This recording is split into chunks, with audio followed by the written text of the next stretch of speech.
السلام علیکم۔ اس کہانی کا عنوان ہے تکیے کے پہاڑ کی چڑھائی۔ ایک پرسکون گلی کے آخر میں ایک آرام دہ چھوٹے سے گھر میں ہانیہ اور ازل نام کی دو بہنیں رہتی تھیں۔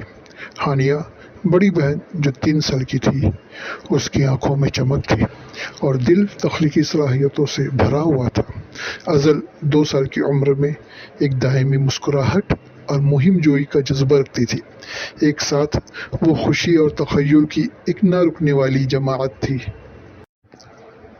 ایک دن جب کہ ابھی سردی کا موسم شروع ہونے ہی لگا تھا، ایک روشن اور دھوپ والی صبح، ہانیہ کو ایک شاندار خیال آیا۔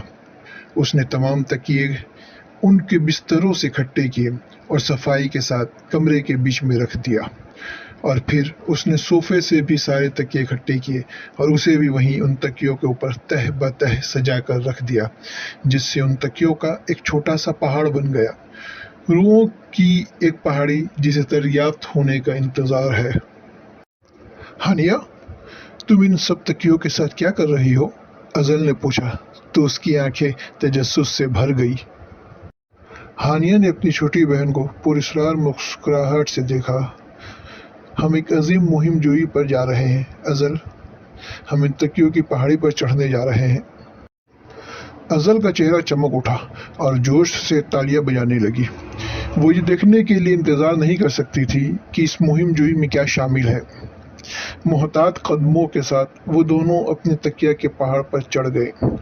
جب وہ چوٹی پر جا رہی تھی تو ان دونوں کے قہقہے بلند ہو رہے تھے، اور پھر وہ دونوں چوٹی پر پہنچ کر فاتحانہ انداز میں کھڑی تھی۔ ان کی آنکھیں نیچے اپنے کمرے کی بادشاہی کا جائزہ لے رہی تھی۔ بالکل اوپر چوٹی پر پہنچ کر ہانیہ نے اعلان کیا، یہاں سے ہم پورے کمرے کی بادشاہی دیکھ سکتے ہیں۔ انہوں نے مبالغہ آمیز نظر سے چاروں طرف دیکھا، جیسے وہ کسی پہاڑی کی چوٹی پر ہوں اور اپنی خیالی دنیا کا جائزہ لے رہی ہوں۔ ان کی مہم جوئی پہاڑ پر چڑھنے اترنے کے ساتھ نہیں رکی۔ وہ دونوں بہنیں اس پر پھسلی کودی اور اس پہاڑ پر غار بھی تلاش کی۔ جب وہ اپنے مزے کی پہاڑ جوئی سے تھک گئیں تو وہ تکیوں کے درمیان بیٹھ گئیں۔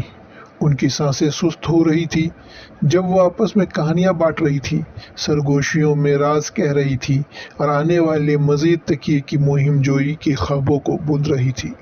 جیسے ہی سورج افق کے نیچے ڈوب گیا، آسمان کو نارنجی اور گلابی رنگوں سے رنگتے ہوئے، ہانیہ اور ازل اپنے نرم تکیوں کی بادشاہی میں گھر کر سکون سے بیٹھ گئیں۔ ان کی آنکھیں اطمینان سے جھک گئیں، کیونکہ ان کے ننھے دل بہنوں کی محبت اور کھیل کے دن ملنے والی سادہ لذتوں کی خوشی سے بھرے ہوئے تھے۔ جیسے ہی وہ وہاں لیٹ گئی، ہانیہ ایک گرم مسکراہٹ کے ساتھ ازل کی طرف متوجہ ہوئی۔ مجھے تمہارے ساتھ کھیلنا اچھا لگتا ہے ازل، اس نے آہستہ سے کہا۔ ازل نے اپنی بڑی بہن کی طرف دیکھا، اس کی آنکھیں تعظیم سے بھر گئی۔ مجھے آپ سے بہت پیار ہے ہانیہ آپا۔ ان کے والد تکیوں کے درمیان بیٹھی اپنی 2 ننھی مہم جوؤں کو دیکھ کر مسکراتے ہوئے کمرے میں داخل ہوئے۔ تم دونوں کیا کر رہی ہو؟ ان کے والد نے پوچھا۔ ہانیہ نے ازل کی طرف دیکھا اور کہا، ابو، ہم بہت بڑے مہم پر گئے تھے، ہم پہاڑ پر چڑھے اور نئی جگہوں کی تلاش بھی کیے۔ ازل نے جوش سے سر ہلایا، اس کی آنکھیں جوش سے چمک رہی تھی۔ ان کے ابو نے قہقہہ لگایا اور ان کے بالوں پر شفقت سے ہاتھ پھیرا۔ ٹھیک ہے، ایسا لگتا ہے کہ آپ کا دن بہت اچھا گزرا ہے۔ کبھی کبھی بہترین مہم جوئی گھر پر ہی مل سکتی ہے، انہوں نے کہا۔ اور یوں بہنوں نے سیکھا کہ تکیوں کا ڈھیر پہاڑ، قلعہ، راکٹ، جہاز یا کوئی بھی چیز بن سکتا ہے جو کچھ بھی وہ تصور میں لا سکتی ہے، لیکن سب سے اہم بات انہوں نے دریافت کیا کہ اصل جادو ان لمحات میں تھا جو انہوں نے آپس میں بانٹی تھی، اور وہ یادیں جو انہوں نے اپنے پیارے تکیہ کی پہاڑی پر ایک ساتھ تخلیق کی تھی۔